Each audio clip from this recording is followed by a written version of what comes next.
All right, and this is the Fooladi Fitness Podcast, episode number 12, joined today by my guy Skyler, aka Mr. Ride the Tiger Yoga himself, a man with a lot of knowledge and wisdom when it comes to topics like ancient mysticism, occult sciences, and overall spiritual evolution. So I appreciate you joining the podcast, man, and I'm ready to chop it up. Wonderful. Thank you very much for having me. No doubt, man, no doubt. So just to start off this podcast, man, I want you to give us a quick background introduction into the life you had before the spiritual path we see you on today, and what was the essential tipping point events that got you on the journey that we see you right now. All right, very good question. Well, I've had kind of a strange upbringing. I have a strange past. So actually, I was born into traditional witchcraft. My mother was a practicing witch. And when I say traditional witchcraft, I don't mean Wicca. I mean like mother cult witchcraft, traditional Satanism, theistic Satanism. So I was born into this, and I started an initiatory path in traditional witchcraft at the age of 7, which included some very intense initiation and interaction with some covens. A lot of people don't know this, but Missouri, where I'm from, is actually a hub for traditional witchcraft, and most of it is underground. The old witch tradition, which carried over from Europe, is by its nature an underground tradition. It still is, and it had to be, because if you were going to practice that kind of magic, it had to be occulted. Otherwise, you would be in a lot of trouble. I mean, you could be targeted by the church, and witchcraft has always had, like real witchcraft has always had sort of an adversarial relationship, even with pagan communities. So there is a distinction between the covens, the witch covens, and paganism, oftentimes, at least in the old world. We actually see the same thing today in India with the Agor tradition. So, the Agoris and practitioners of the real dark mother cult Tantra and the Vamishara, they oftentimes exist on the fringes of society. They are untouchables often, and there's a reason for that. I mean, they had to exist in the underground as well, especially due to the spread of Islam within India, and then the rise of conservative forms of Hinduism, which these forms of Hinduism typically they portray Vamishara and Tantra as black magic, satanic black magic, and something to be feared. So that was my upbringing. I was introduced to the occult from a very young age. Began practicing Tantra, first in the form of traditional witchcraft, which is essentially tantric. I mean, you could call yoga witchcraft. I mean, yoga is a magical system. It's the same thing. It's just the Indian formation of witchcraft or magic practice. So I started with the traditional witchcraft, and then I began to explore yoga.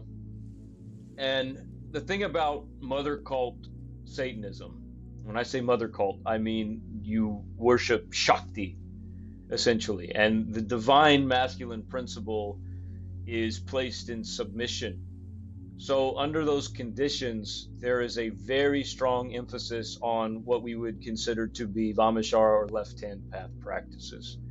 The approach towards transcendence is pushed aside, and you're basically put through the spiritual meat grinder from the beginning. And if you make it, you make it, and if you don't, it's too bad. And I don't personally align with that practice, even though that's what I was initiated into as a child. So around the age of 19, I started to explore right-hand path yoga through Sri Swami Satyananda.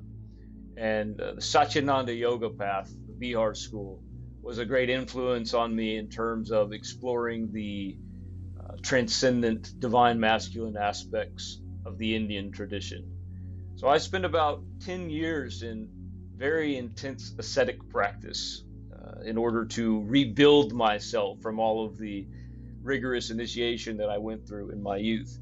And at some point, I was able to integrate everything I had learned from traditional witchcraft, everything I had learned from the right hand path Indian tradition into my own approach. That's when I started the school, Ride the Tiger Yoga.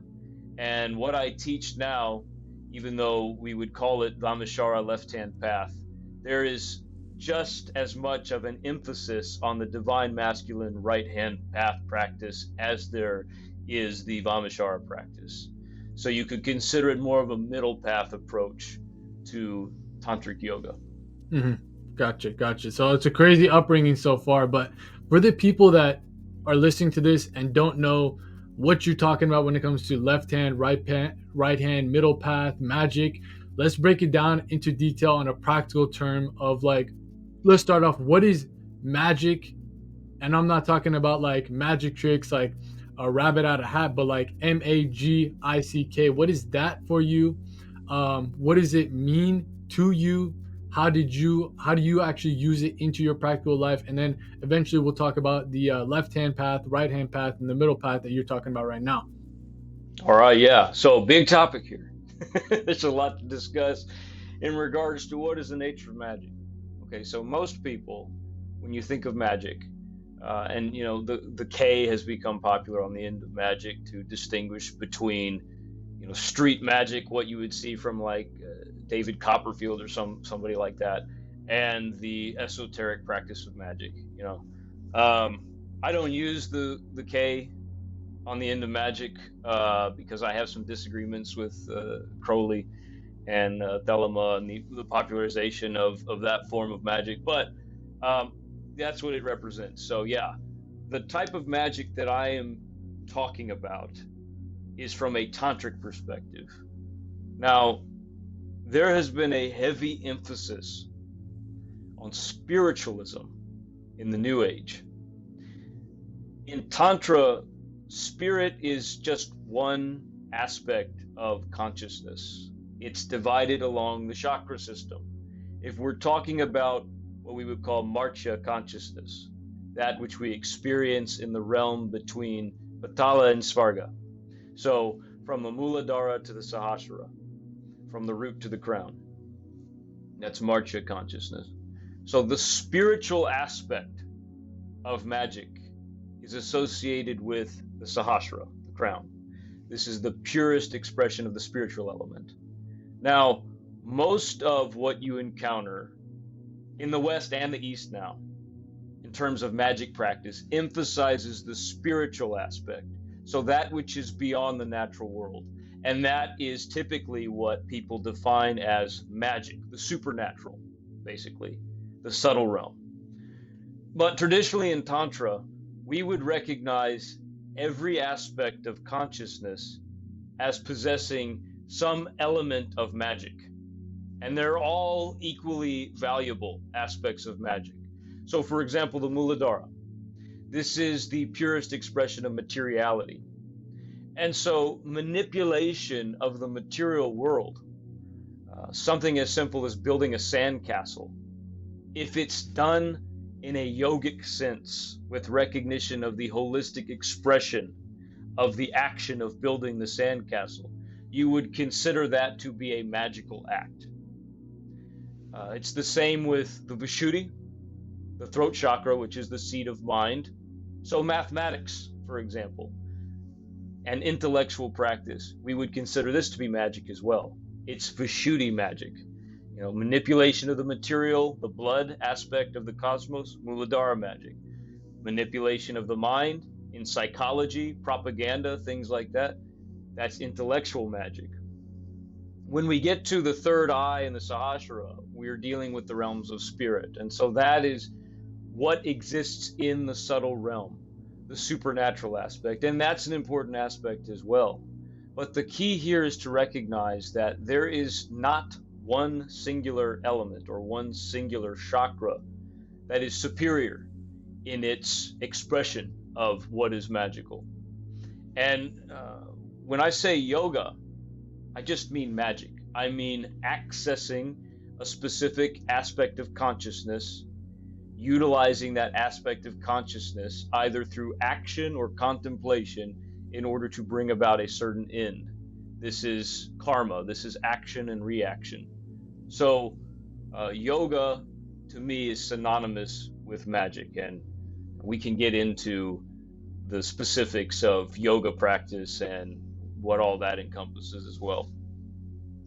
Yeah, 100%. Let's get right into it. Yeah, a lot of people will think that, especially in the Western world, yoga is just stretching. Yoga just means to go to a class, doing these poses and all that stuff. But in reality, even the word itself, yoga, is union with the higher source, the higher power that governs this entire galaxy, if you want to call it that. So, how does yoga on that system, on that scale, on that just overall definition, allow one to access these different planes of consciousness that you just said right there? It's not about completely eradicating your Muladhara, the other chakras that are lower than the third eye and the crown. It's about using them all together in the tantric methods to transcend or elevate the soul and the spirit along this overall evolution of our consciousness. Right, very good. Yes, so there's many different forms of yoga. And as you said, in the West, most people would associate yoga with asana, which are the postures, the physical postures that you'd find in like a yoga studio. So like stretching, fancy stretching, basically. And asana is a very important aspect of yoga, but it's only a small aspect. You know, what needs to be understood is that yoga falls under the umbrella of Tantra. So Tantra is a science. We could call it a science. And through Tantra, we are utilizing a material foundation to explore consciousness. The reason why we're utilizing a material foundation is because we are born into the Kali Yuga. So the Kali Yuga is the age where the material foundation of consciousness is prime. We are all born into the material. So that which is subtle, or that which is of Shiva and the divine masculine, that which is of the Sahasrara, we must strive to connect with this. We have to advance from our material foundations up. Now, yoga is a method that you can apply in order to reach that point, and it's perennial. So the practices that we find within yoga, as I said earlier, you can find this within traditional witchcraft. You can find this within Kabbalah. You can find this within many different traditions. These different traditions are aligned towards specific elemental expressions of consciousness. So there are key differences in the outcome of the practice. But essentially, you're exploring consciousness willfully.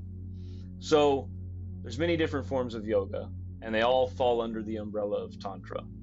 Now, the key here is that within Tantra Yoga, we apply experimentation. This is what makes it scientific. So it's not a faith-based system, and it is individuated. So what works for me is not guaranteed to work for you or anyone else. We recognize the concept of Dharma, and Dharma is a very complex concept. There's not a direct English translation for Dharma, but basically it's that which is both natural and subtle to the individual. So that which you are born with and that which you learn over time informs your Dharma. And we all have our own individuated expression of Dharma.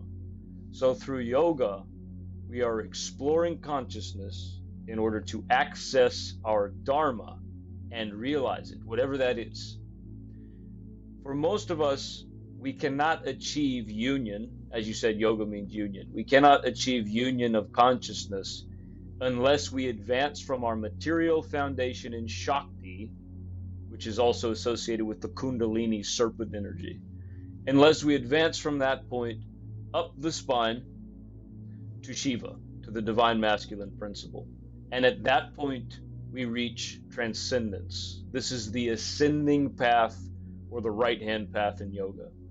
And this is very important because we are all born into material compulsion. I shouldn't say all of us, because there are some people who are born with a rare Dharma where they are just detached from material compulsion from birth. So that is a possibility. But for most of us, we are born into material compulsion. So in order for us to gain control over the self, we have to overcome the self. We have to destroy the ego, experience ego death. And you can do this through many different methods. But for most people, in order to understand and actualize ego death, really get something out of it, you need to understand all of the various aspects of consciousness on the way to transcendence. And that's where the chakra system comes into play in Kundalini. Each chakra represents a different aspect of consciousness. And if you can explore all of those aspects before you reach transcendence, that ego death carries much more significance than if, for example, you just did DMT, 5-MeO DMT or something like that, had an ego death. Yes, you can have an ego death like that, but what do you do with the ego death once you've experienced it? Through yoga, we can utilize drugs, and we can utilize asceticism. We can utilize many different practices. But the idea is that we want to do this willfully. We want to do this with full understanding of the implications of our practice. And once we can do that, then we can achieve great power on the left-hand path. Now, the left-hand path yoga, Vamashara, this follows typically the right-hand path. So you have the ascension to the crown. But once you have ascended to the crown, you overcome what we call guna. Now, guna, this is tamas, rajas, and sattva. So there are associations between certain chakras and guna. And guna is sort of like a meta perspective on the elemental nature of the chakras. We are confined to guna when we are born into compulsion in the material world.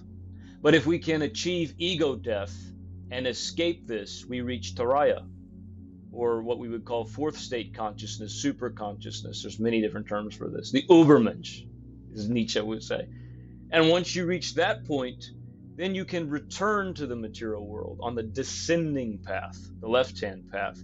And you begin to realize that this hierarchical structure of the chakras, of human consciousness, dissolves. And there is no more perspective of superiority of the Sahasrara. Now what we see is that all aspects of consciousness carry equal weight on a universal scale. And we have our individuated balance of these chakras, which we attempt to realize on the left-hand path. This is the path of self-deification. So that's why in our school we ask, do you want to become a god? Because to us, on the Eastern tradition, anything can be a god. Anything can be deified. It's a matter of perspective, of assuming authority over your consciousness, rather than placing that authority in the hands of an external force. And that's what we do on the left-hand path. So just in general terms, that is the nature of yoga. Mm-hmm. Perfectly said, perfectly said. And I wanted to kind of point out one thing that you brought up in that kind of little monologue right there, which was the fact that you can take psychedelics, let's say, and get to those ego death states of mind. Yet that state of consciousness doesn't come back with you after those experiences. It's like the spiritual foundation through these different schools, through these different types of systems that allows you to take that information and actually keep it. It stays with you. It's like your new default state. And I've made this comparison before that psychedelics are like steroids for spiritual growth. So if you take steroids and go to the gym, you'll blow up in size, blow up in strength. But once you hop off the steroids, you revert back to where you were before. Yes, you might have got a little bit of muscle memory from the steroids, but it isn't fully like ingrained within your being, in your muscles and overall system. But through actual natural training, through these different types of spiritual practices, which would be the analogy to natural training, you get to those points, but you also keep it afterwards. So even though psychedelics may give you a taste of these higher states of consciousness, it doesn't give you the ability to remain in there. It's almost like you get into a hallway and you open the door and see like, oh man, I want to go into that and see what's up, but the door closes and you can't open it back. The key is like these different types of practices. So that was a great way that you kind of brought it up too when it comes to the ego death, and you don't retain it with you. But when it comes to let's start off with the right hand path, the ascending path.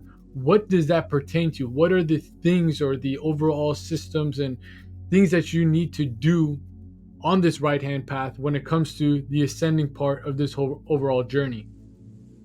All right, very good question. And first, I want to say that's a really good analogy that psychedelics are sort of like spiritual steroids, depending on the psychedelic you're using. I mean, some psychedelics can connect you more to the material world, but yeah, most people who are using psychedelics to achieve transcendence, yeah, it's like taking a helicopter to the top of the mountain instead of actually climbing the mountain and having that experience of struggling against the self. So yeah, very well put. In terms of what the right hand path consists of, so I gave an 8-hour lecture series on this, which is on the Ride the Tiger Yoga Patreon. And so this is a very complex subject. And the reason why it's so complex is because of the individuated nature of yoga. Like I said, what works for one person might not work for another, but there is a general concept to the ascending path. For most people, the ascending path requires some form of asceticism. And asceticism is basically the abandoning of a specific behavior, idea, attachment of some sort in order to increase your power. All right. And power for us, for tantrics in this school, is synonymous with Dharma. So realization of the self. This is power. There are certain things that hold us back from achieving that self-realization. And so in order to break through those barriers, we have to be willing to give certain things away. So most of my students that enter into private instruction, the first week, no caffeine, no nicotine, no alcohol, no drugs at all that are not medically necessary, very little consumption of sugar. They take only cold showers. And this is all about testing the body, seeing what attachments are present, materially speaking. Now, this isn't a necessary practice for everyone who enters into the right-hand path. There are some people who can form an attachment to asceticism. You can become very obsessed with the idea of, for example, taking cold showers, to the point where, if you don't have a cold shower, your day is ruined. We don't want that kind of attachment to develop. So there are some people, what they need is a total liberation from any sort of Apollonian standard like that. And we find that in Agor. So Agor yoga, beyond terrible. That's what Agor means. So with the Agor practice, there are no taboos. I mean, that is another key to Vamashara, left-hand path yoga, is that you abandon dogma. You abandon taboo. You do not recognize good and evil. There are things that are good for you, and there are things that are bad for you. And you do not apply this as a universal standard. So through the abandonment of that kind of petty morality, you're able to access the full scope of potentiality in your life, in realizing your Dharma. And on the right-hand path, that's part of addressing the problem of attachment. Now, attachment, we could also say attachment is compulsion. All right. So when you experience compulsion, you are not able to apply your willpower to the fullest extent. And you're not able to know the self to the fullest extent. So the primary goal of the right-hand path is to burn attachment in whatever form it comes. You can have attachments in your physical body, like an alcoholic, for example. I've worked with alcoholics before. I've taken them through the right hand path to the point where once they achieve transcendence and they begin to practice Vamachara, they can have a drink. They can drink a lot, and they don't have a relapse into alcoholism. Now, a lot of psychologists would say this is impossible. If you're an alcoholic, it's something that you just carry with you for the rest of your life. But I've seen it happen. I've seen people kill those compulsions through yoga, taking the holistic approach of consciousness, and then you can indulge in the substance. So a substance like alcohol or anything, and literally anything can be an attachment or a compulsion. We would call these things poisons. Poisons. The entire material world has the potential to be poisonous to us, and the entire contemplative world has the potential to be poisonous.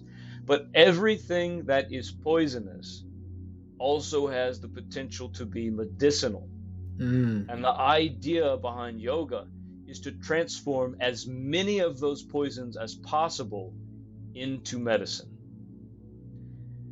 And the way that we do this is through burning attachment. So you advance. In this school, we practice Kundalini on the right-hand path. So this is the accessing of the Kundalini, or serpent energy, which is concentrated at the Muladhara, at the perineum on the body. We practice certain forms of Yoga Nidra in this school, which is a meditative exercise where you root your consciousness in a specific chakra. Now, we can talk about the system of rooted consciousness in just a moment, which is something that was pioneered through this school. But basically, in this mode of Kundalini, you are altering your consciousness. And those who have experienced Kundalini through this school, they can tell you that when you do this, it can be a very powerful, transformative experience, just as powerful as taking psychedelics. I mean, it's that level of consciousness transformation. And you begin at the Muladhara, and you work through all of the compulsions, all of the attachments that manifest in the Muladhara. And then once you've completed that, you advance, and it's a natural progression.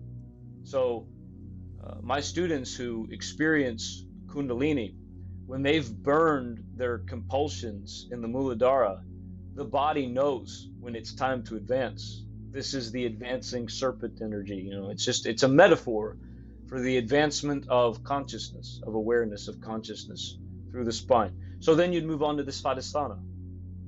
And there are certain attachments that you have to address in the Svadhisthana.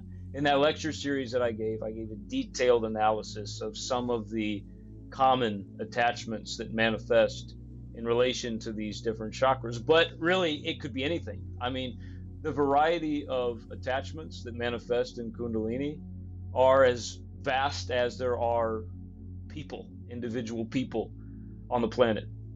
So, if you're going through this process, you can develop a general idea of what to expect, but you also have to be flexible enough to realize that there's a lot of surprises along the way when you're walking that path. And as you advance from the active chakras, so everything from the Manipura down, into the contemplative chakras, which is everything from the Vishuddhi up to the crown, then you're getting closer and closer to that which is subtle. So as I said, this is the Kali Yuga, in the master age of Shakti. That means that the material world, flesh and blood, is very obvious to us. It's the easiest thing to demonstrate as reality, as existence. Very few people are going to reject the reality of the material world, unless you're in a deep spiritual practice.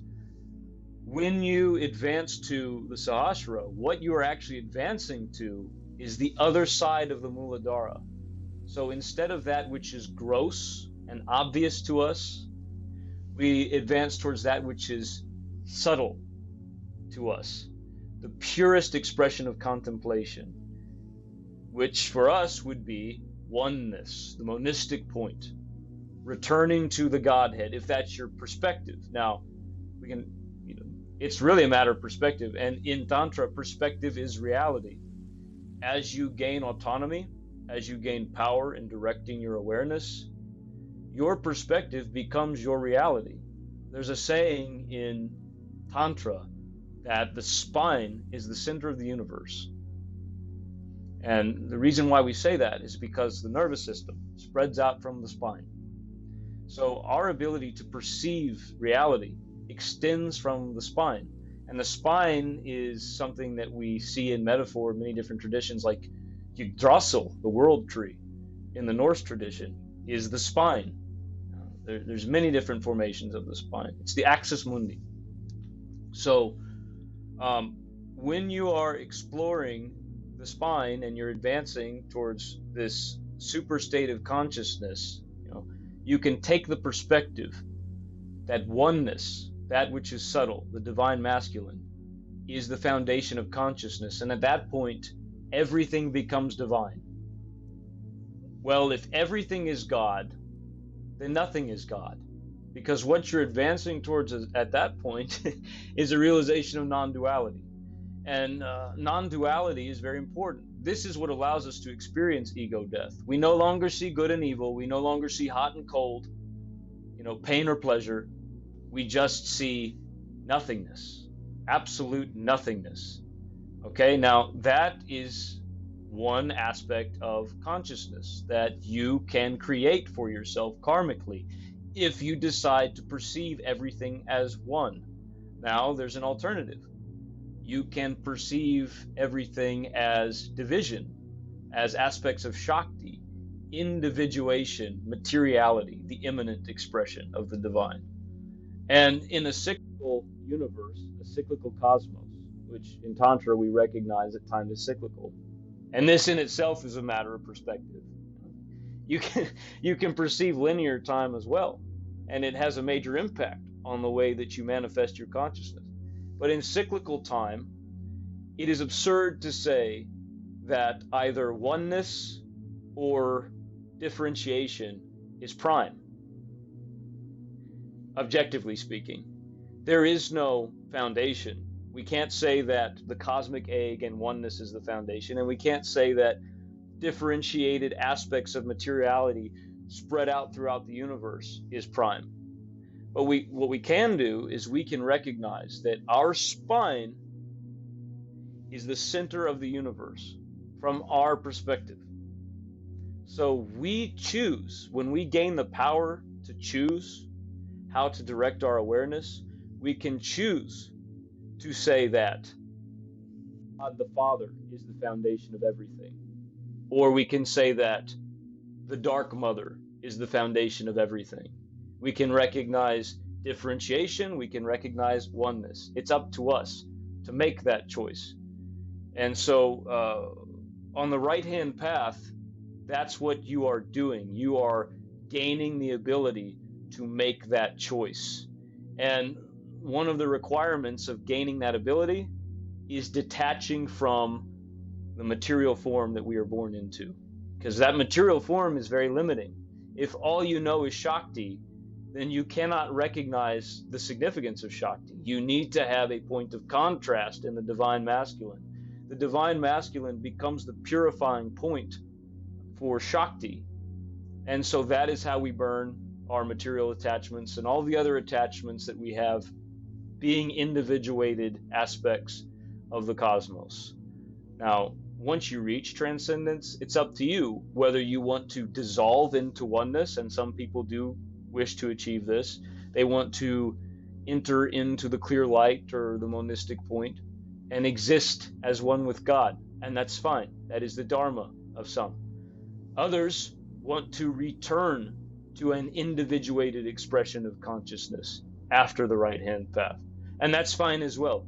There is no objectively superior Dharma. There's just different forms. And what you have to do on the right-hand path is gain the ability, gain the awareness of the self that allows you to recognize, okay, where do I want to go? How do I align myself to death? You're seeking death on the right-hand path. That's the goal. You want ego death. It's a living death. For some, it's an actual physical death. There are recorded examples of yogins practicing Kundalini, and when they reach the crown, they experience a physical death because their will is towards oneness, towards leaving the material form, and that's their Dharma. But for myself, I chose to exist as an individuated expression of consciousness, and it is my goal to preserve that individuated expression into eternity. That is what we would call self-deification on the Eastern path, the Eastern tradition of magic. Gotcha. Well, that was a complex kind of breakdown of that. But one thing I kind of wanted to ask with this whole explanation was, is it necessary for one to at least ascend up that path? And it's their choice from that point to remain at that Godhead point, the non-dual point, or come back down, descend towards the left-hand path? Or is it essentially like, do you need to do that? Because if you don't do that, are you just stuck in the Maya, the Matrix, the illusion, where you don't even realize that there is that other ascending path, and you're just kind of stuck? Your consciousness is almost in a chokehold, where that's all it sees, that's all it knows. The overall Shakti energy that you kind of explained, that everything's overall differentiated, individuated, and you don't realize that there is that connecting point. So do you need to get to that connecting point to realize, I want to stay here, or if I want to go down? Or is it just that ignorance is bliss moment still a part of the left-hand path as well? Okay, great question. So what we have to understand is that this plane that we exist within right now, it's one of countless dimensions. We can access other dimensions of consciousness and recognize them very easily. Like, for example, when you're in a dream state, that is an altered state of consciousness, you're existing in another dimension of consciousness. All right, so that's one that most people experience. Like, most people have dreams. When we are assessing the viability or the requirement of practicing yoga, we have to understand that this plane is not the only plane. So what we experience in regards to yoga is not limited to this life, this expression of life within this container. The reality is that most people do not possess the Dharma to practice heavy occultism. Most people are not going to practice Vamashara yoga, and that's fine. That does not mean that those people are inferior in any way. It just means that their Dharma is to be a bearer of culture. And most people are. In the caste system, we would call these people the Shudra, and they play a very important role in the formation of society. They are not inferior to the Brahmin. They just have a very specific role. And, you could say from one perspective that they exist in ignorance. But really, if the expression of their Dharma is to not explore that which is occulted, and they are able to achieve self-realization in simplicity, then there really is no ignorance in their expression. In fact, you would say that they are more self-realized than the Brahmin, who cannot complete the right-hand path. So, that kind of realization of consciousness is viable for them. But who's to say whether or not they will remain in that condition after they experience a material death in this plane? There are many planes of existence. So their path might go on in a new plane, and they might practice the kind of yoga that you and I are practicing after death. That's a potentiality for them. In their present form, they are bearing the culture of men and women who gain the power to influence the social order. All right? So these are individuals who are high up in the esoteric caste system. Now, and I draw a distinction between the physical manifestation of the caste system and the esoteric caste system. There's a difference here.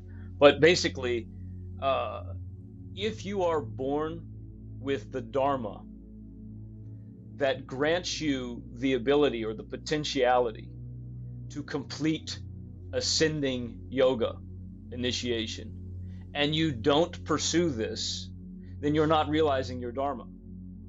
And that's fine. You can do that. You will suffer the karmic consequences of not applying yourself fully. And that's fine. There's no moralistic judgment in that. It's just a matter of action and reaction. If you're born 7 feet tall with great athletic potential and you have the ability to play in the NBA, but instead you decide to, be a fry cook or something like that, it's not morally wrong for you to do this, but are you realizing your full potential in expressing your consciousness? Maybe not. So for those who want to explore the full potentiality of their consciousness, if they have the capacity to do so, that's when you would approach the right-hand path. And what has to be understood is that most people who begin that initiatory process fail. They fail to complete it. Now, that doesn't mean that they are failures at life. They've gone as far as they can go with the Dharma that they were born with. Dharma is partially that which is in your blood.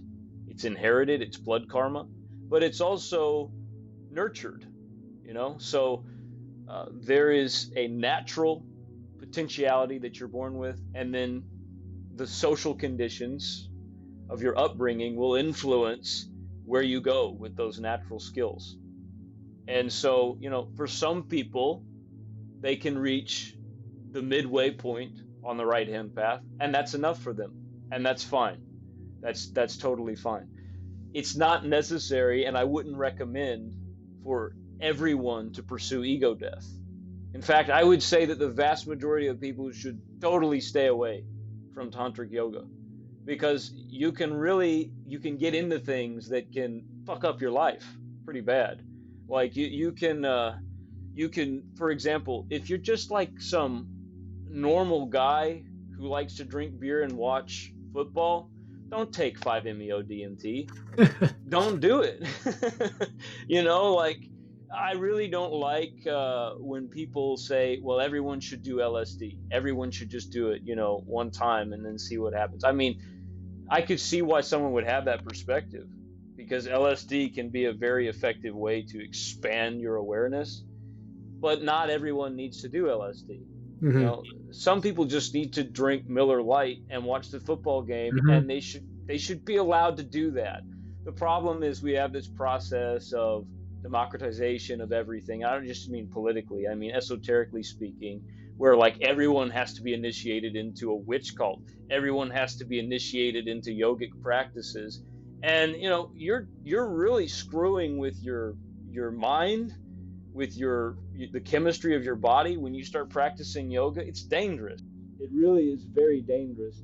And any guru who does not warn you of the dangers of practicing yoga, who calls themselves a tantric master, they're doing a disservice to the people, because I've met a lot of people who have had horrible experiences because they've gone to a yoga guru and they've had what they would call a Kundalini awakening, and they were just left out in the cold, experiencing all of this, depersonalization, a breakdown of their life. They've experienced an ego death, but what do they do with it? Well, they've got to find a guide who can help them. Some people experience ego death and they can't ever return.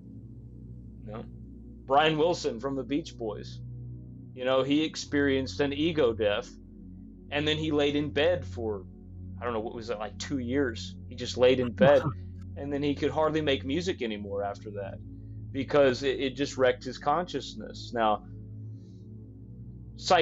modern psychology, we have diagnoses now like HPPD, for example, for people who experience persistent hallucination as a result of psychedelics, or it doesn't have to be psychedelics.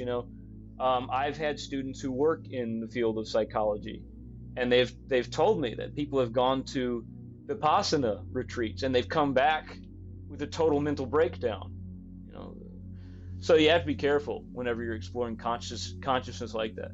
But for people who have the aptitude, yes, the right hand path is typically, for most people who have the aptitude, a requirement in order to get the most out of Vamashara. Because if you just go directly into the left hand path, you will not have the contrasting experience. You want to go as far as you can towards the divine masculine so that you can really know the essence of the mother. You want to go as far into the light as you can so that you can truly appreciate and survive the darkness.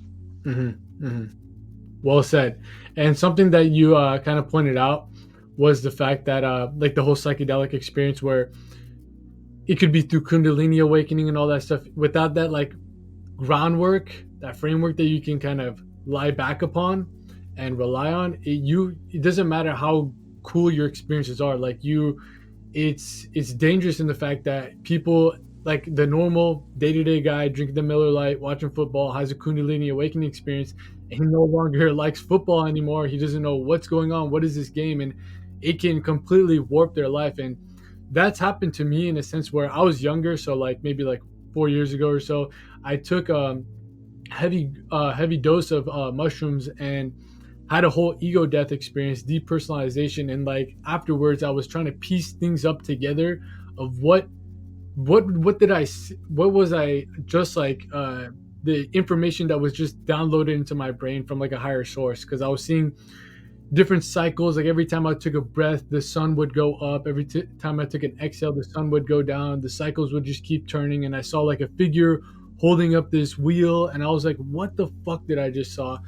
And my friend who was into all these types of topics was telling me, yo, bro, read the Tibetan Book of the Dead. And at this point in my life, like I grew up going to school, never read a single book in my entire life, never even like dared to even open up a book, just spark notes, everything. So I was like, whatever, bro, whatever the fuck you just said. Like, I'm not going to go read the Tibetan Book of the Dead. And eventually I was led down to that path of reading it. And I was like, oh, this is telling me everything that I just saw, which gave me more of that framework, I would say, to go up on the ascending path that I guess I would be on right now. So maybe that taste of the pinnacle point or the Godhead point of the ascending path, I got like shot up to that point, but then dropped back down. I realized, oh man, I want to go taste that again. You know what I mean? So this whole kind of journey I'm on. And I told you before we started recording this podcast that the first video I actually came across on your channel was about the Tibetan Book of the Dead, the Bardo Thodol. So one thing I kind of wanted to ask you that kind of pertains to the explanation that you just brought right there of Dharma and how this isn't for everyone is the fact that, let's say the person who was gifted on this path, maybe through their bloodline, through the karma of their ancestors, to be on this path towards liberation, if they don't go about it due to the fact that maybe the Maya, the external world, is distracting their attention, their focus from these higher pursuits, would you say, with the information of the of Tantra, of the Bardo Thodol, when the physical body perishes, that Dharma, without it being realized or fulfilled, whatever you want to call it, that the soul, the spirit, the consciousness has to return back and try it once more again? Is that something that the Tantra path also kind of correlates to as well? Okay, yes. So, with the Bardo specifically, we're addressing the mathematical process of crafting your consciousness beyond this plane. It's a textbook, basically. So you're learning how to prepare yourself for death. All right. Now there's many different forms of death. There's the ego death. There's the physical death. You're preparing yourself for both with the Bardo. And the Bardo is a tantric text. It's Vajrayana Buddhism, which is another form of Tantra. Tantra recognizes karma. So whatever action you take, there is a reaction. This is karma. when you are approaching death, death is a process of transformation. So, however you align yourself to death, that is the experience that you will have in relation to death.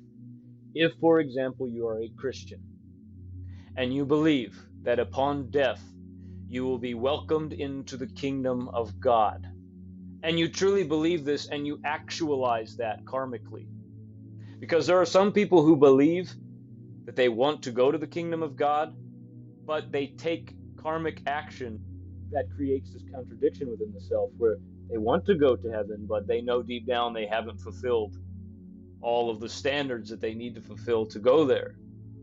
And so they trap themselves at that point in the karmic reaction of hell. So if you truly meet the karmic standard of achieving reincarnation, which this is a form of reincarnation. Reincarnation is not limited to this plane. So if you, for example, took a new form in the Christian heaven, this is reincarnation. You're just reincarnating in a different dimension. Or you would say that if the new Jerusalem is to be formed in this plane, that you're reincarnating in a new physical body on this plane. Regardless, it's reincarnation. People say to me, because they know that I practice Vamashara, they'll say, well, you don't believe that my God is real? You don't believe that my heaven is real? And I say to them, actually, no, I do. I do believe your God is real. I do believe that your heaven is real. I just want nothing to do with it. It's not my preferred formation of consciousness upon death. So it's not what I draw my awareness to. And when I practice karma yoga, I am actively seeking to avoid the Christian heaven, because to me personally, the idea of worshiping in the dream of Yahweh for eternity is horrific. I don't want to be part of that. So, but for some people, that is the idea of heaven and paradise. And if that truly is their idea, and they pursue it, and they meet all the karmic standards to go through this ritual process of transformation upon death, then that is what they will experience.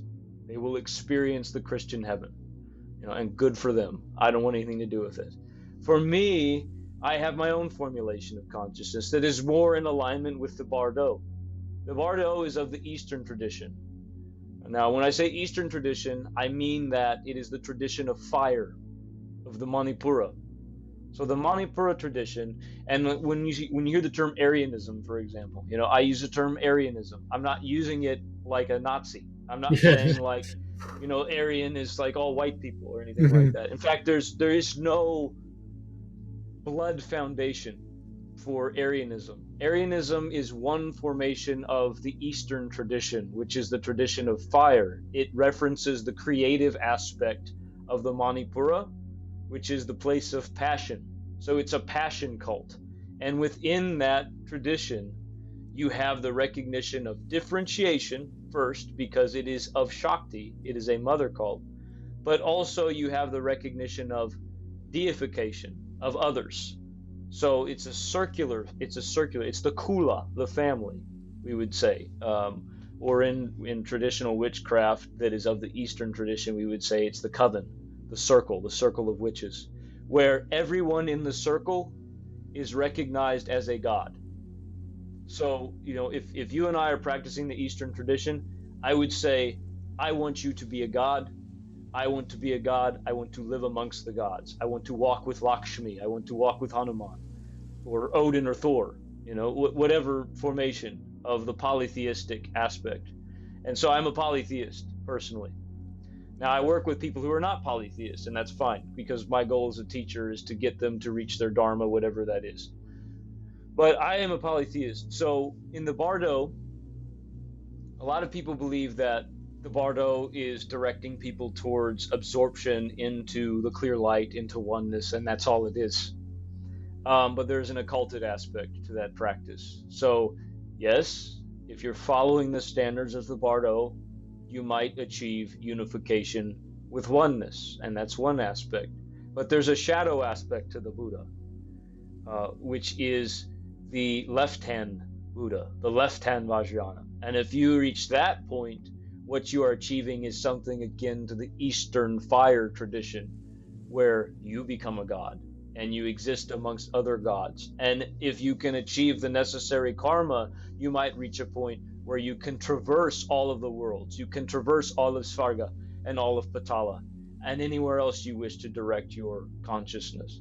But there's standards you have to meet. You have to understand. You have to be able to conceptualize and actualize these expressions of consciousness in order to have the karmic reaction you're looking for. It's like you have to mix the vinegar and baking soda to get the reaction you want. You have to know what kind of reaction is going to result from that. It's alchemy.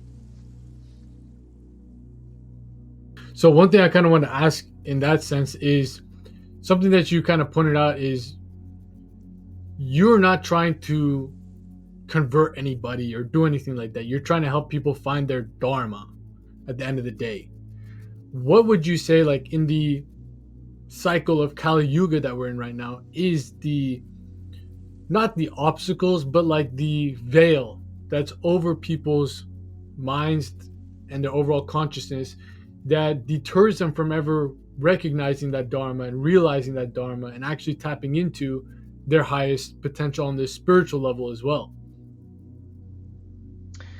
Okay, so there are many different formations of that which is the veil, which is Maya. But the foundation is Shakti.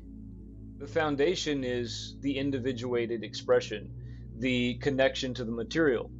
Because we are born with it, it's what we are most familiar with. And so Shakti is a tyrant to us when we are born into Shakti. You know, all of these material pleasures that surround us, they are compulsive, and most of us are born as, greedy little bastards that want to consume as much as possible. Children, everyone says children are so innocent, they're so innocent. That's bullshit. Children are not, they're not innocent. They are just as consumptive, and even more so. They're very consumptive. They're very concerned with the self entirely. They're consumed by the self, by the ego. They don't really care about anything else, and that's fine. That's how they survive in the material world. Very animalistic in the expression of consciousness. Now, most people never advance beyond that. They remain consumed by the material world forever. And that's why it's so easy to manipulate those people. The system that we have in place now is not designed to bring people into awareness of Dharma. Because if more people were brought into awareness of Dharma, and if we had a dharmic structure to the social order, which would be like the old caste system, not the current very racist, self-destructive caste system that you find in India, but the original Eastern tradition of the caste system, if you had that, which was based upon Dharma, if you had that in place now, you wouldn't be telling the common man who just wants to live a simple life that he's got to be educated on all aspects of political economy, and he's got to watch the news every day and live in absolute terror, seeing all of these global political movements occurring, and he has no idea really what's happening. He's just in this constant state of fear. And this is what the social order is based upon: fear, keeping people attached to the material so that more of their prana or their energy or their productive capabilities, more of that can be wrung out of them each day, and that's terrible. I don't like to see that. I'm a very pro-social person, so I want to see more of these people placed in a condition where they can live happily and they can live with their Dharma realized. It's called breaking the jar in the Indian tradition. It's the role of the Chakravartin, or the king, to break the jar and spread this. So in this current age, most people, they have a carrot dangled in front of them, and this is Maya. This is the material world, and there's so much dogma that is associated with the materiality, and dogma is a major problem. Dogma is just such a horrible poison for people, because if you can get people to believe in absolute good and evil, then then you can construct a system based upon fear and recognition of absolute good and evil, where you can tell someone, listen, if you do that thing, oh, you're naughty, that's very bad, don't even look at that, don't even consider that potentiality, do this instead. And by the way, the people who are telling you that you're bad if you do that thing, usually they're the ones who have all the money, and they're the ones who have all of the political power. So most people, being culture bearers, are going to follow the money, they're going to follow the political power. And unfortunately, the people in power right now are not interested in bringing people into happy alignment with their Dharma. People are working ridiculous hours now. For most of human history, the average man worked 15 hours a week. But now the socio-political structure is adding to that all the time, trying to increase work hours, right? And we're supposed to say thank you to our tech overlords because, well, at least we have Netflix now. At least we don't have to slave in the fields, right? Right. But just because you have these little comforts, doesn't mean you're not still being squeezed, right? Most people have no idea what it means to live in happy alignment with their Dharma. So dogma, having the system dangle material things in front of you so that you can live in constant consumptive search of the next little fix. These things keep people from ever pursuing anything more. And comfort is a major problem too. Because there's people who, they don't conceptualize death. Most people, they don't think about death.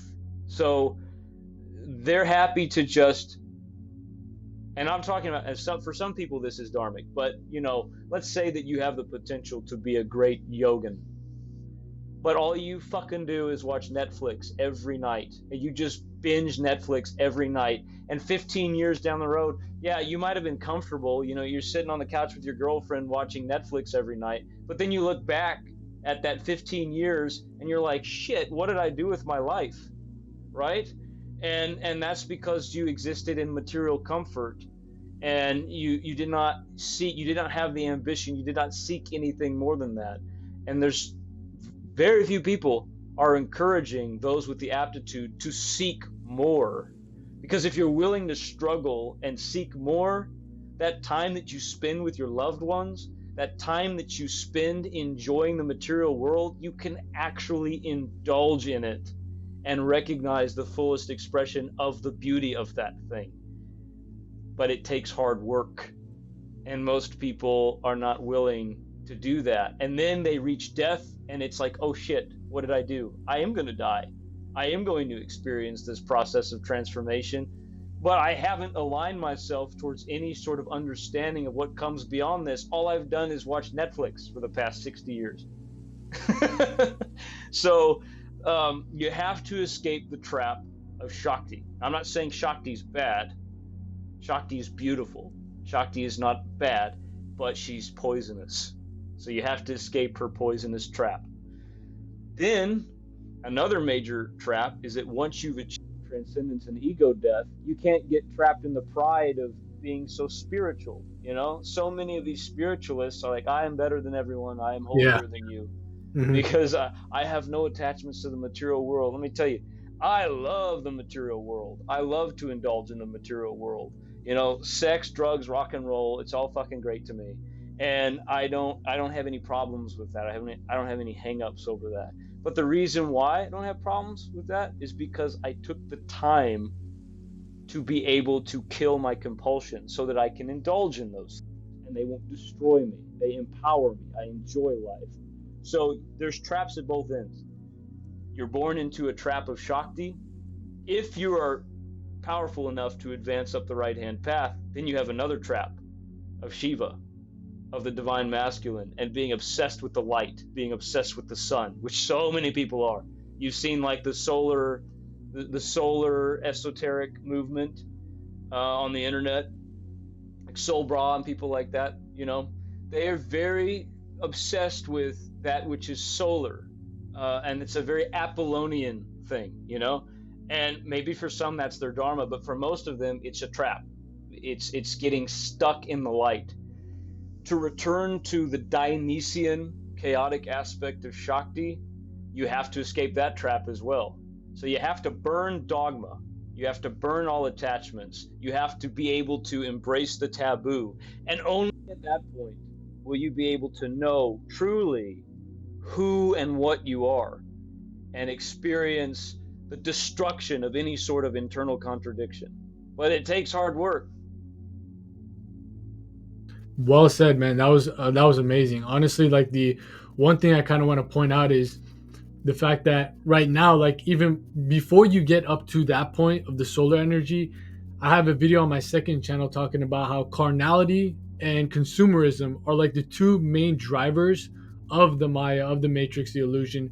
That the analogy of the carrot right in front of you, that hamster wheel, it's almost like you are continually, they tell you, okay, man, if you get the cars, you get the clothes, you get the hose, you're gonna be, that's what life is all about as a man. That's like the pinnacle point of it.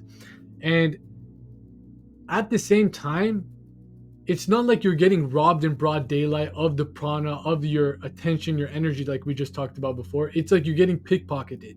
So every time you go delve into that comfort, even though you think it's good for you, every time you delve into these materialistic pursuits, I'm not saying they're bad, just like you just said, it's nothing of it's bad, but when they are the ones who are using you rather than you using it, that's when you just delve further and further into your carnal state, those lower states where you can never realize that there's something bigger, better that you were brought here to do.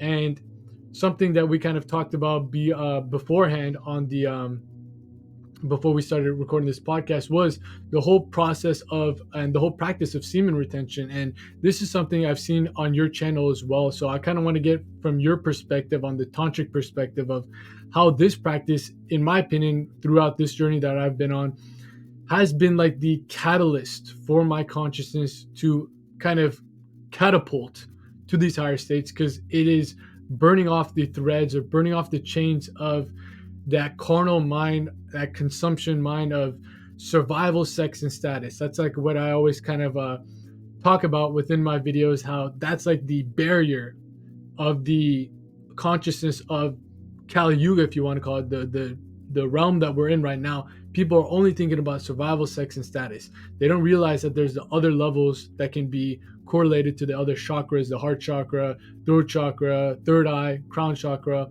They don't realize that's even there, and that keeps them stuck in the animal mind. Like I have a bunch of dogs, so when I look at my dog, I'm like, that's their top point, survival, sex, and status. But the human consciousness has other layers, other cabinets to the file that they can access, but due to the fact that their energy, attention, prana is being robbed right behind their back, being pickpocketed without them ever knowing, they never actually realize that there is that other level. So I want to ask you about essentially practices like retention, celibacy, brahmacharya, if you want to call it that. How has that been a part of the tantric perspective? Because a lot of people, when you hear tantra, if you're into these types of things, you think, oh, tantra just means tantric sex. Like that's people's like main thing that they correlate it to. But obviously through what you've explained thus far, and if you go into these ancient texts that you've referenced, you realize that it's a system to bridge the material and the spiritual, where they're working together with each other. The Shiva and the Shakti, they're working together. So I want to ask you essentially how these types of practices are pertaining to that system as well. All right, wonderful. Well, it's funny you mentioned dogs, because in rooted consciousness and traditionally in Tantra, we would associate dogs and the wolf with the Muladhara. So this is the foundation of the material, and it's what we begin with in Kundalini. And that's very dog-like, It's just like you just want sex and food in a very primal manner. And it's like having a plate of food in front of you and just scarfing it down and not even taking the time to think about what you're eating. And most people eat like that, unfortunately. Yeah, their phones out. Yeah, they're just like zoned out, just survival, sex, status. That's all they care about. If that's what they get, that they're good to go, man. There's no need for the higher path, the ascending path. That's their path, you know what I mean? That's like the mountaintop for them. But for most people, the human conscious at least has the capability to go beyond that, is what I'm trying to say. Yeah, and most people who are in that mode of being aren't having good sex. Yeah. It's just like, I gotta fuck, and then Yeah. okay, it's done. Gotta go fuck some more. Mhm. Didn't even fucking take the time to to enjoy All what they're impulsive. involved in.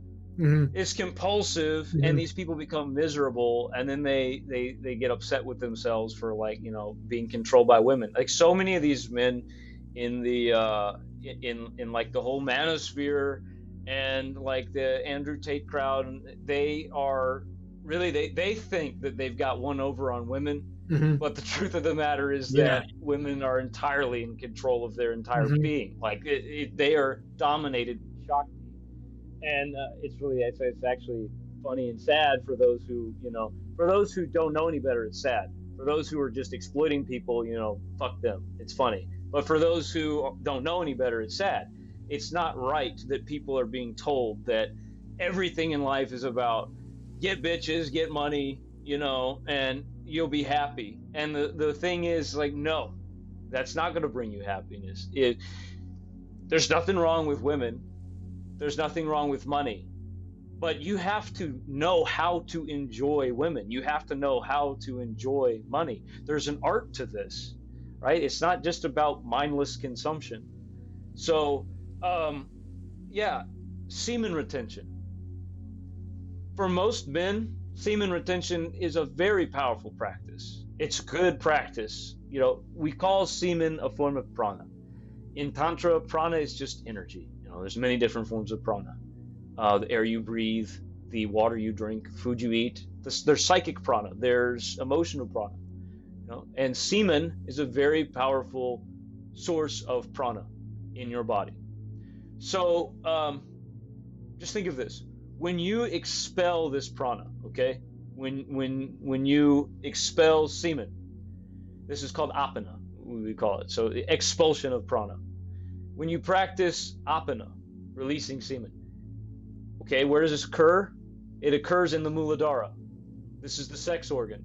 So what are you doing? You're stimulating the Muladhara. Every time you have an orgasm, you're stimulating the Muladhara.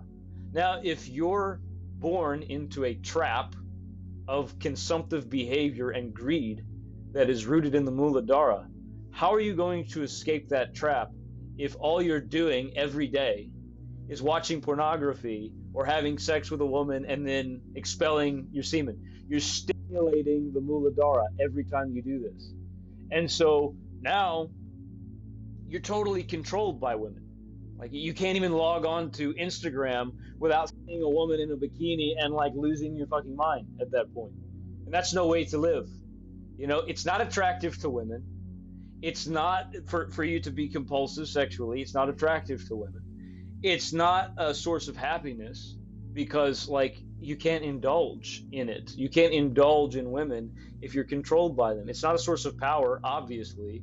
If a woman can control you just by putting on a bathing suit, I mean, that's a seat of weakness for a man. So you have to be able to control yourself. And for most men, having a period of abstinence and semen retention where you direct that prana away from the Muladhara and you direct it to the Sahasrara. That's the classical semen retention in yoga, where you're pulling the essence up. It doesn't necessarily mean that physically the semen is actually going up to the Sahasrara. It's a subtle spiritual concept. So what you're doing is you're drawing that pranic awareness away from the Muladhara, and when you do that, you're gaining true masculinity. True masculinity is something that is deeply misunderstood in our present culture. Masculinity is not aggression, it's not activity, it's passivity, it's detachment. It's being able to just look at everything and say, no. Not with any sort of, like, deep emotional connection. Not like, no. I mean, no. I'm not going to do that. You can't make me do it because I have no attachment to it. And that's what makes you masculine. Now, I'm not saying that men should be totally passive, because the idea is that you should achieve that passivity, and then you should reintegrate the activity. And that's what makes a powerful man. You can do the dance with Shakti. You can exist in the material world. You can ride the tiger. And you can do so from a place of detachment if you need to detach, or attachment if you want to indulge. So semen retention for most men, yes, it's a very good practice. For some, not so much, because there's some people, you can go insane practicing semen retention. You can alter your consciousness very strongly through semen retention, and you can lose your mind. And most people are not going to lose their mind through semen retention. But one problem I have seen is that a lot of men become very dogmatic about their semen retention, and the semen retention practice itself becomes compulsive, and women become like this object of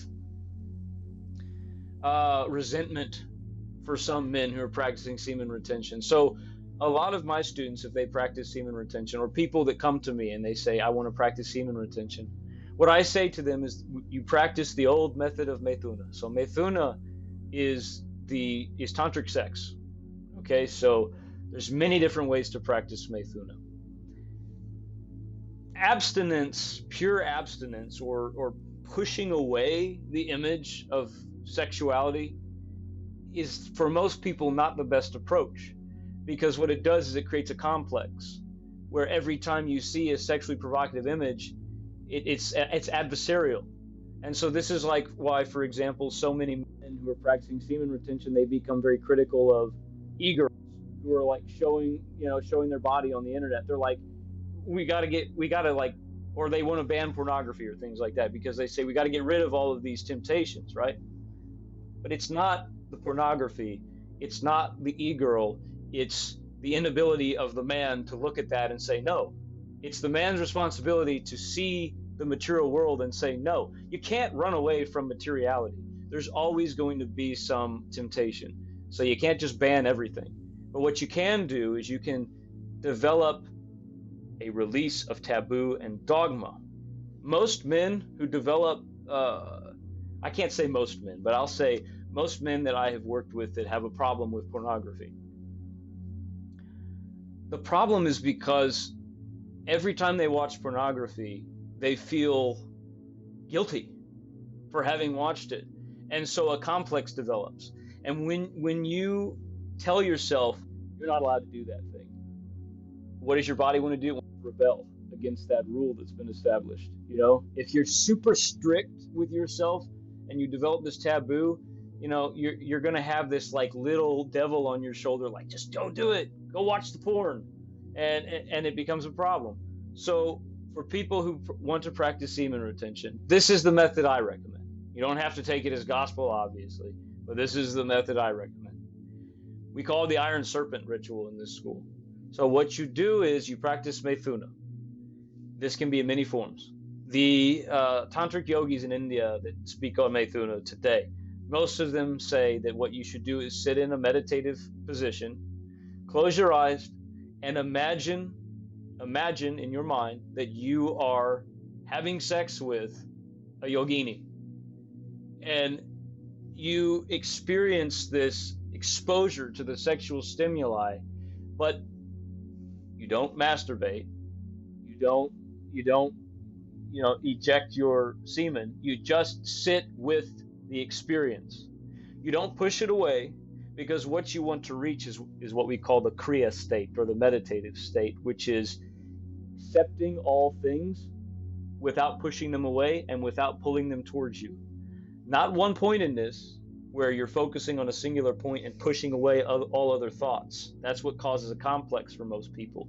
Just existing with anything that is disturbing and anything that is enticing, just existing with it as it comes and goes. You can do that. You can sit in meditation, or a more extreme version of this would be to actually expose yourself to sexually provocative images. And you could even watch pornography, but don't masturbate. Don't masturbate. That's hard for most people. It's a more advanced aspect of this, but just observe the female form or the male form, whatever turns you on, and then don't indulge in it. Indulging is fine, but don't be compelled by it. You have to practice pranayama breathing techniques to control your reaction to the stimuli. You have to practice asana to control your reaction to the stimuli. There's many different ways that you can train your body in the presence of a poison to not be compelled by that poison, to reduce your reactivity. And if you are able to exist with the poison in the room and not be compelled by it, that's far more powerful than just saying, I'm going to eliminate all sexually provocative images from my environment, and I'm going to push away anything that is sexually provocative. That's what leads to, dogmatic religion where you're like, we need to put women in a veil and things like that. I'm not saying that every man who does that is going to embrace that kind of ideology, but that's the seed of that kind of compulsion. So you want to be able to expose yourself as much as possible. Start light. Just imagine a sexually provocative form, and then graduate. Okay, now I'm going to look at a picture of a woman in a bikini or something like that, and I'm not going to be compelled by it. I'm going to practice my yoga, the breathing techniques, the physical techniques, and I'm not going to be compelled by it. Eventually, the most powerful Tantra masters can sit in a meditative asana and actually have sex with a woman for hours on end and not orgasm and be totally non-compelled by the experience. You could just sit, and this is like how, for example, tantric yogins are able to maintain an erection for hours and withhold their semen and things like that. And they can do this because they have command over that aspect of their consciousness. It's possible, but you have to put in the work, and you have to be willing to make yourself a little bit uncomfortable so that you can explore potentialities of consciousness that you might otherwise just shun because you're afraid of the poison.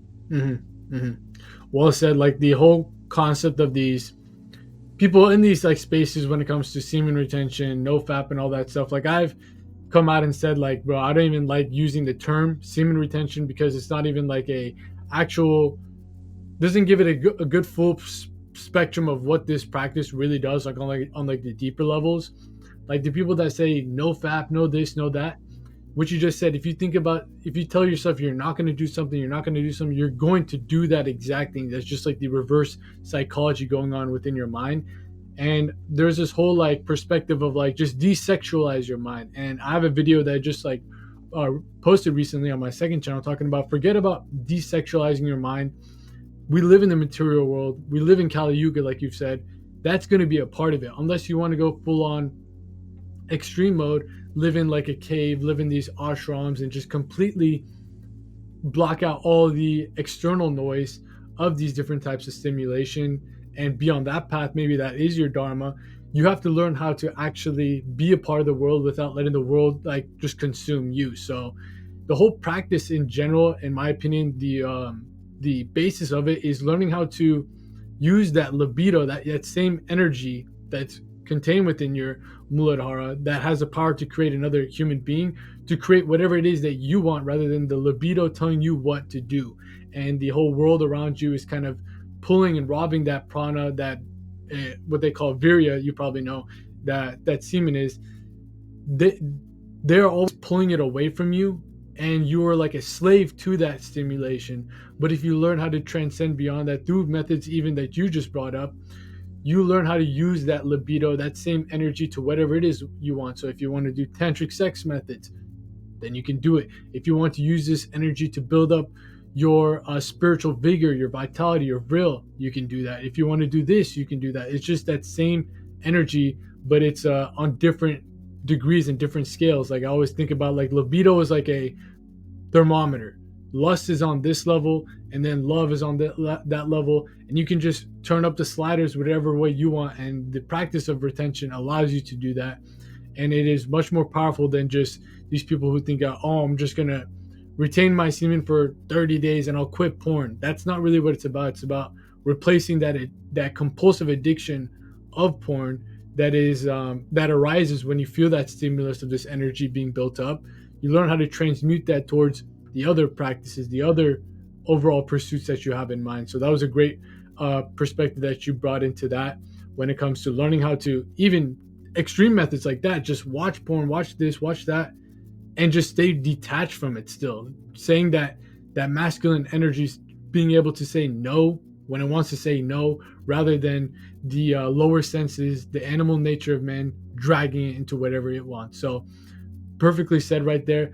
Another thing I kind of wanted to ask you was the whole perspective of that, the real idea of what masculinity or divine masculinity means versus what the world tells you what masculinity is. Like, what is the difference in the actual spiritual realms of it versus the materialistic realms of what you see in society today on social media? You got to get all this, and that just to become a man. But on a deeper level, on the energetic, metaphysical level, what is masculine energy to you and to the tantric methods and systems itself? Very good question. Very important question. First, I want to say, listen, it's very refreshing to see a man like you expressing this idea so powerfully, because the idea of non-dogma in approaching a practice like semen retention, because your channel is a great breath of fresh air in a very dogmatic world. So it's good. I love to see that. That gives me hope. I'm very optimistic about the future, and channels like yours are going to help so many people break from that dogma and taboo. So very good work with that. Now, in terms of the masculine versus the feminine, okay, this is a major problem in the world right now, is that there's an increasing association between masculinity and the active world. So what I mean by that is we divide in Tantra the chakras between the active chakras and the contemplative chakras. The Anahata, which is the heart, is in the center. It is the connecting point between all of these aspects of consciousness. It is neither purely active or contemplative. The Manipura, Svadhisthana, and the Muladhara are all active, and everything above the Vishuddhi is all contemplative. So we would say that the contemplative aspect of consciousness is that which is associated with divine masculinity. Not saying that everyone who operates from the Vishuddhi is divine masculine, because it gets very complex when we're talking about the formulation of consciousness. But in its macro expression, contemplation is masculine, activity is feminine. So you think about the image of Kali dancing on the chest or standing on the chest of Shiva.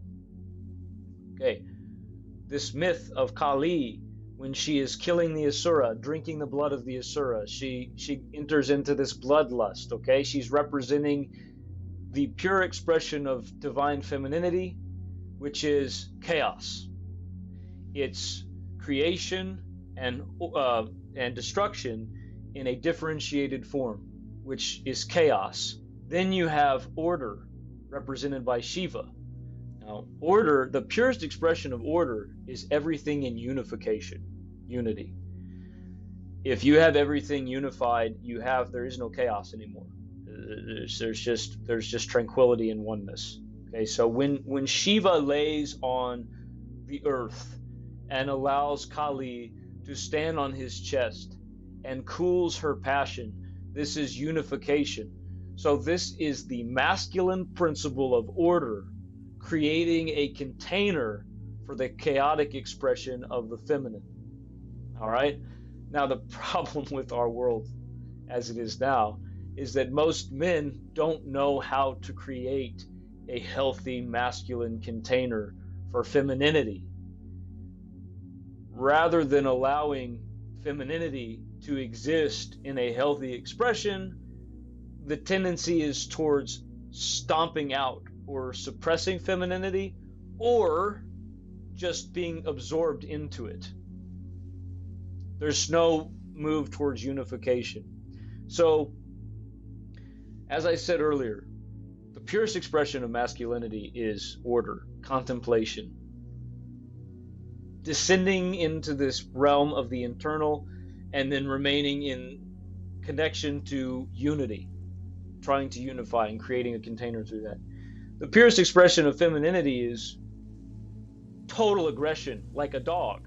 basically, like just tearing into everything, tearing into the material world.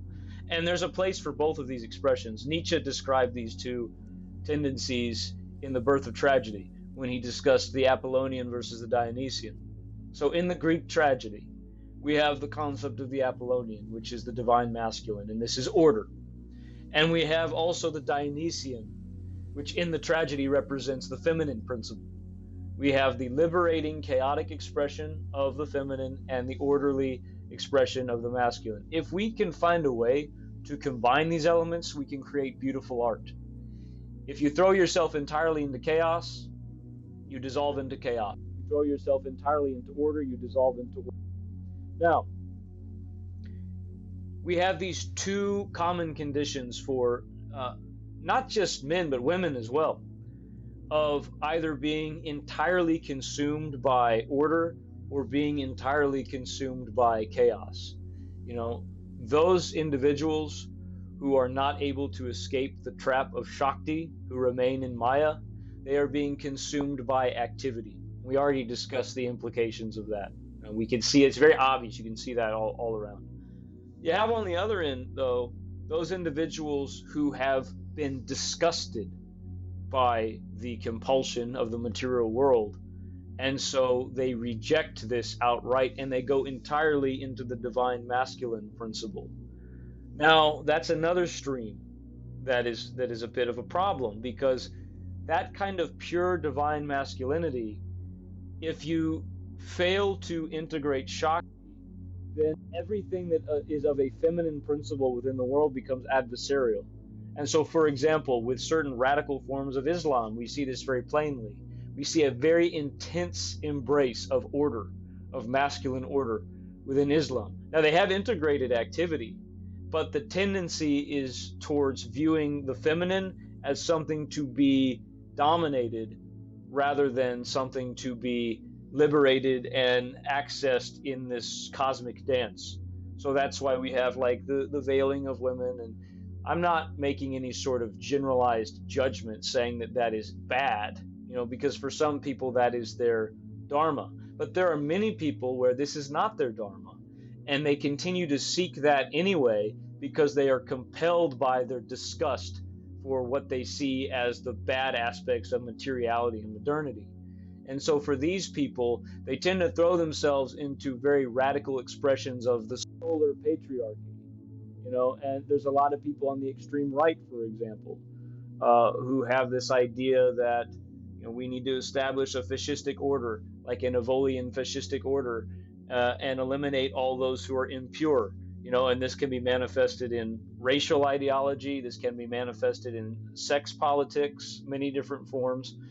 And then on the other end of the spectrum, we have those hedonistic people who are not concerned at all for detaching from the self-destructive aspects of the material world. And they throw themselves into, we just want to take all the drugs we possibly can and have sex with as many people as we possibly can and not even care about the implications of this. So we have these two extremes that are played off of one another. And so good men who want to improve themselves and escape Maya, oftentimes they are trapped by the solar patriarchy and this disgust, and disgust is warranted in many instances.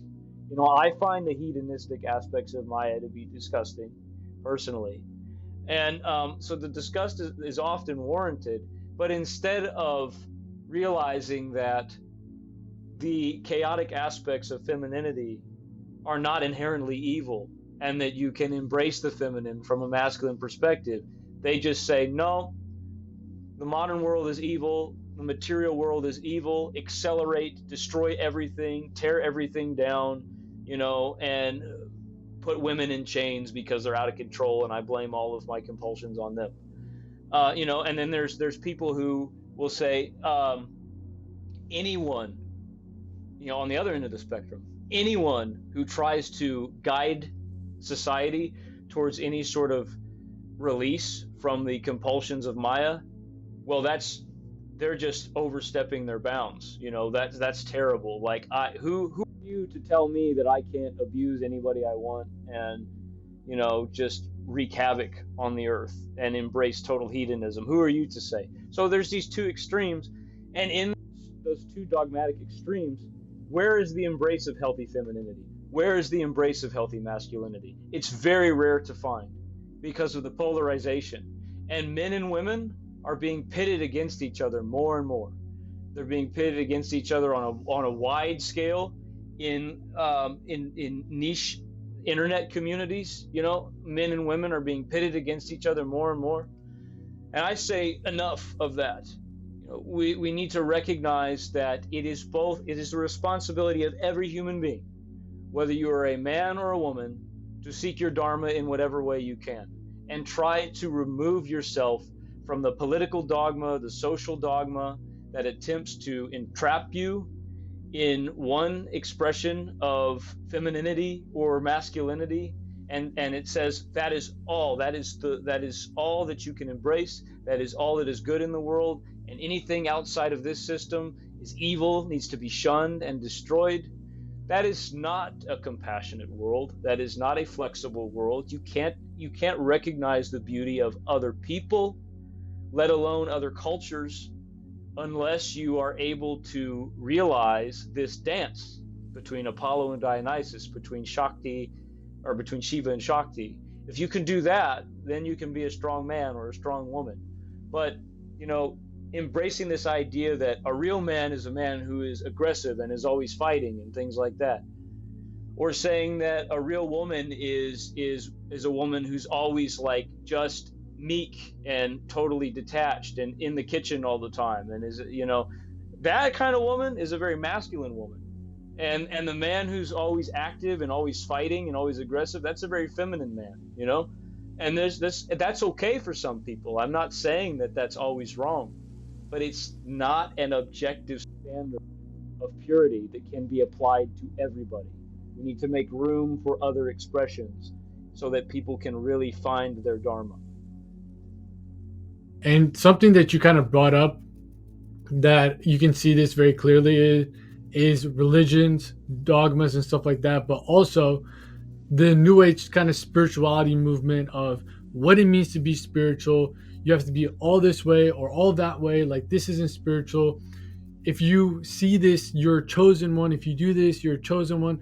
Let's kind of break that down of like how that is another further psyop, in my opinion, of the division that kind of leads to more, not chaos in the sense of like the divine feminine, but more chaos in the sense of everything is compartmentalized into their own little thing. This is that little circle, that is that circle. These are only spiritual people, that is not spiritual people. So kind of talk about how that separation is also seen within people who are trying to get spiritual too, because most people would be like, oh man, I'm on the spiritual path, this and that, like I'm doing all these different techniques, I'm in a meditation, I bought all these knickknacks, but in reality that ego is almost attaching itself to the spiritual ego. Like I made a video on the second channel I'm on my Patreon about how the whole concept of destroying the ego, in a sense where you attach yourself to destroying the ego, like you said, on the ascending path, becomes another ego that you have to kind of let go of too. So kind of talk about that in detail from your perspective. Really good. I mean, you got all the good questions today. Yes, sir. Awesome. Yes, sir. Yeah. So, big problem in spiritualism is dogma. And in this school and in traditional Tantra, we say, if it works, it works. Okay. So, like, if you go to some retreat in Bali and you have this like big awakening where everyone is wearing white sheets and they're convulsing from their Kundalini practice or whatever, and it works for you, great. I'm glad it worked. That's good. If you read Hermann Hesse or something and you have like a massive awakening, that's great too. There's so many different methods that you can apply, and we don't say that inherently one method is superior to another. All right? What we do say is that you should approach everything with a recognition of Dharma and setting your arrogance aside as much as possible. So the thing is, a lot of these spiritualists and spiritual teachers in the New Age, they are very ego driven. And they believe that it's their way or no way. And even those who do not take that approach, many of them are trapped in a culture that encourages alignment with just the spirit. And it's not that they are real egoists, but they haven't been shown anything outside of that. So, and that's not their fault for most of them. There are some charlatans who are really like exploiting these people. There are some, very exploitive people. But most of the people in the New Age are really honest seekers of truth and self-realization, but they're in a culture that is encouraging total alignment with the spirit. So just as we said that, the average man is stuck in a culture that's encouraging the rat race and dangling the carrot of the material world and Maya, there's another end to this. There's another end of the spectrum in the New Age spiritual movement where you go from the rat race to no race. It's like, no, man, I'm just going to be detached forever and good vibes only, good vibes only. And it's like, okay, for some people, that's an important step in the pathway to self-realization. But these cults are Sahasrara cults. So the New Age is generally a Sahasrara culture. So it's a crown culture, right? And it's very solar. And most of the people who are operating within the New Age, they don't want to talk about what they would call or label the darker aspects of life. Sometimes they'll talk about shadow work, right?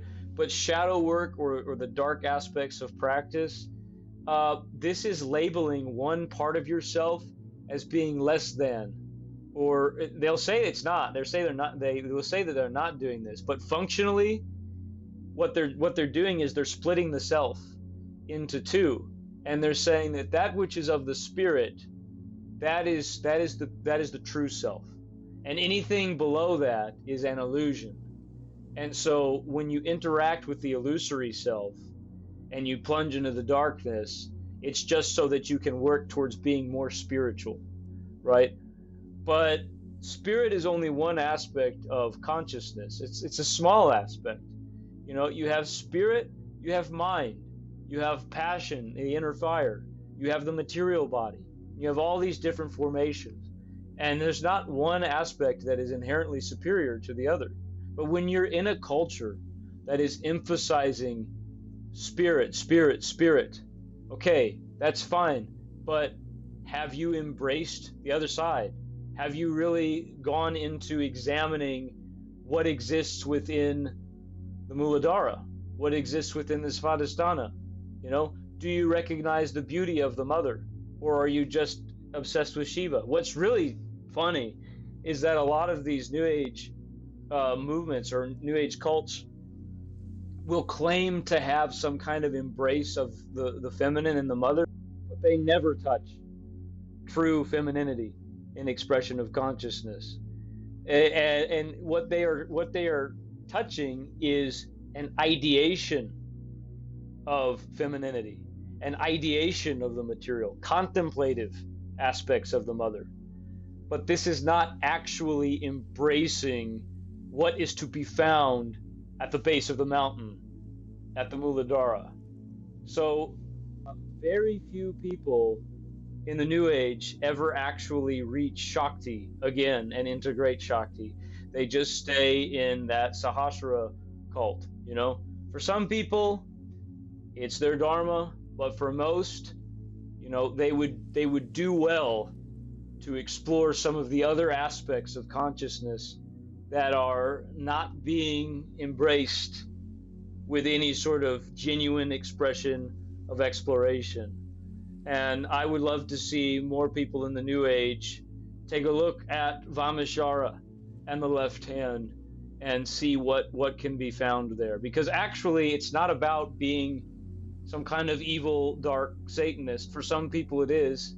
But for some, the left-hand path is about being Mr. Rogers. For some people, it's about rainbows and sunshine, The left-hand path is it's just about self-realization. So whatever the individual is, that's what the left-hand path looks like for them.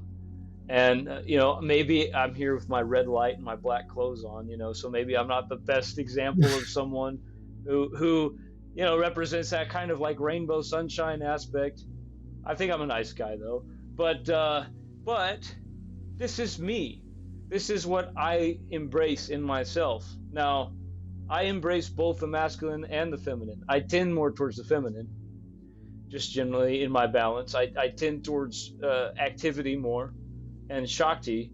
But, there are people who they exist in this solar container, and it's a comfortable container. But just like the man who sits on the couch and watches Netflix for 15 years, you can sit in an ashram and stare at the sun for 15 years. And still, when you reach death, you'll be confused because you haven't integrated all aspects of the self and you don't really know who you are. Well said. Well said. And to kind of wrap things up within this podcast, because we've talked about a lot of different topics, and to bridge off what we just said right there, for someone who's listening to this, whoever's watching this, from your perspective, from your experiences, what would pieces of advice you would give them when it comes to the whole path of finding their Dharma and not being engulfed within this practice, that new age movement, this thing, and actually find the one that connects with them and actually be willing to explore the different layers, the different depths, the different overall practices, systems, and perspectives to overall spiritual evolution and spiritual illumination. So what would you give your younger self advice for when it comes to this topic? Look at yourself in the mirror and say, do you want to become a god? And then everything happens from there. Seeking deification. What does that mean? What does God mean? What does God mean to you? And then when you start to ask that question and you begin to explore all the aspects of your consciousness and question things, because the thing is, no one can really tell you what reality is. Reality is a matter of perspective. I choose to exist in this material form, in differentiation. So that means that I have to accept interacting with the prana of other individuated forms. There are limitations to that. There are limitations to existing in this world. So for example, if I place my hand on a hot stovetop, I'm going to burn my hand. And I accept that as a material being in this plane. There are yogins who have achieved siddhis where they can walk through fire and not get burned, but you won't meet them because they have had to leave society. They have had to detach from materiality. They live in the mountains of Tibet, and you will not meet them. They can practice these siddhis, but that's because they've detached from the material. And they've realized that perspective is reality. So this life is not the end, unless you want it to be, unless you perceive it to be. No one can tell you what reality is other than you. So you have to begin to perceive the reality that you want to exist within. If that means leaving this material plane, then you need to start making the karmic preparations to do that in a manner that empowers you. You have to abandon all dogma. Who's to say that there's a God external to you that is crafting the rules that you must live by? That's only true if you accept it as a matter of perspective. As soon as you abandon that idea that there is a God outside of you who is commanding you to exist within this realm, you can start to realize your autonomy. You can take command over yourself. Now, you can direct your perspective towards polytheism or atheism or theism, whatever it is, monotheism, whatever it is. But the key is that you have to become a God, either by merging with God or by realizing your own divinity or becoming a part of the dream of God or being absorbed into the earth. Whatever God is to you, you have to be willing and able to look at yourself in the mirror and say, I want to become a God. And from there on, the path kind of shows itself out to you, correct? Well, you have to take action, and I would say that, for example, okay, if you're interested in learning more about Tantra, Well, you came to the right place. If you're watching this video, you've learned a lot. Watch more of your videos. Watch more of my videos. If you want to train formally in yoga, I have one spot right now open in my school. So anyone who's interested in private instruction, they can contact me. You can contact me on the Ride the Tiger Yoga Patreon. We're on Instagram. You can contact me through YouTube. You can train with me if you'd like. You can listen to lectures. But I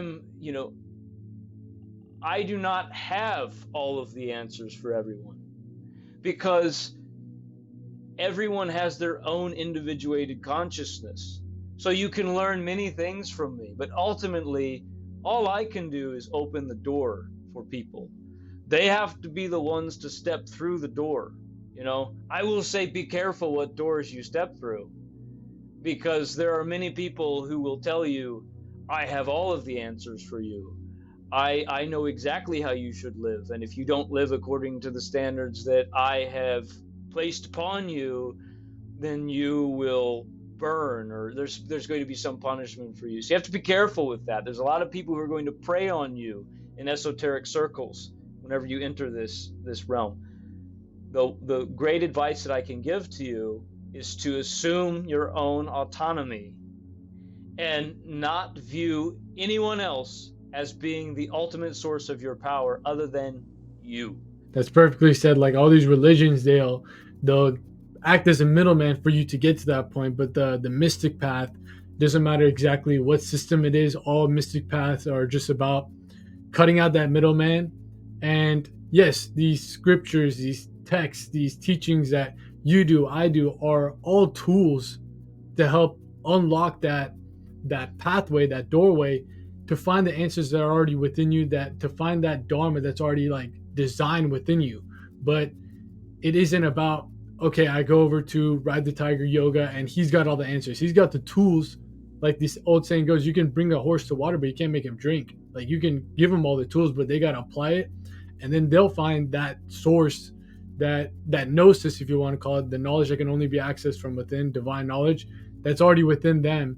And we're just here to kind of use our own experiences as ways to relate to people, give our own perspectives, give our own tools and tips and techniques. But at the end of the day, you pick and choose what works best for you. And that is like the true emphasis of the mystic path, not pretending yourself to one dogma, to one lane. At the end of the day, there's many different paths and detours up to the same mountaintop of self-realization. But however you get there is the way you get there. But I really appreciate you joining on the podcast, man. I know that you address some of the places where people can find you, so just plug them in, where people can find you out on YouTube, Instagram, Patreon. What are some new things that you got cooking up for us, the programs and all that stuff? I'll put everything, link everything into the description of this video, but go ahead, man, plug everything up. Wonderful. Okay, so if you're interested in hearing more from me and my beautiful wife, who is the one who does all of the editing and graphic work for the school, incredible. I couldn't do any of this without her. You can go to YouTube at RTT Yoga, Ride the Tiger Yoga on YouTube. We have a Patreon. Now the Patreon has a ton of materials on it. I have over 40 hours of lectures that I deliver. Each week I deliver a new lecture to my private students, and then the lecture goes up on Patreon. So we have over 40 hours of lectures. We have a ton of guides to practicing tantric yoga. We have so many things that you can access on the Patreon. So if you're interested in that, go to Patreon, find Ride the Tiger Yoga. There's also a link to the Patreon on the YouTube channel. And you can find me on Instagram at RTT Yoga, at Skyler Miller Yogan. And you should also check out my wife's art at Dahmer Vision on Instagram, because some pretty crazy stuff. Perfect, man. Absolutely Perfect. Love it. Yeah, and I'll plug everything into the description so people can find you easy. But overall, man, this is definitely the longest podcast I've done, and we talked about so many different topics. I'm pretty sure we could have gone for another almost hour and a half, 2 hours again. So if there's any situation where you start up the Ride the Tiger Yoga podcast, would like me on as a guest, I'm all for that, man. We can definitely run up part 2 of this, but really appreciate you joining on, man, and just sharing your wisdom and your overall experiences about these topics that really not many people can touch upon. You know what I mean? People get into the New Age spirituality movement. They'll talk about meditation, all that stuff, yoga, but they don't get into the depths of this esoteric and occult science. So it's awesome that you joined on, man. I know that I learned so much from this, and I know the people who are listening to this all the way through will also have learned probably the most amount of tantra and all these different aspects of spirituality that they've ever heard in their entire lives. And of course, if they want to take that up to another level, I'll plug in everything where they can find your YouTube channel, the Patreon, your coaching, all that good stuff, man. But really appreciate it once again, bro. Thank you so much for having me on your platform. It's an incredible platform. And I wish you all the best in the advancement of your channel. I definitely would love to have you on our channel very soon to continue this discussion, because there's so much more that we can talk about. And I want to make sure that as many people find your channel as well. Because like I said, it's really incredible to see someone who is taking the non-dogmatic, true Agora yoga approach that you're representing. So I very much appreciate that. Your presence on the internet is very much appreciated. And thank you very much for having me. No doubt, man. Much love, bro. And I'll be talking to you guys soon. Peace.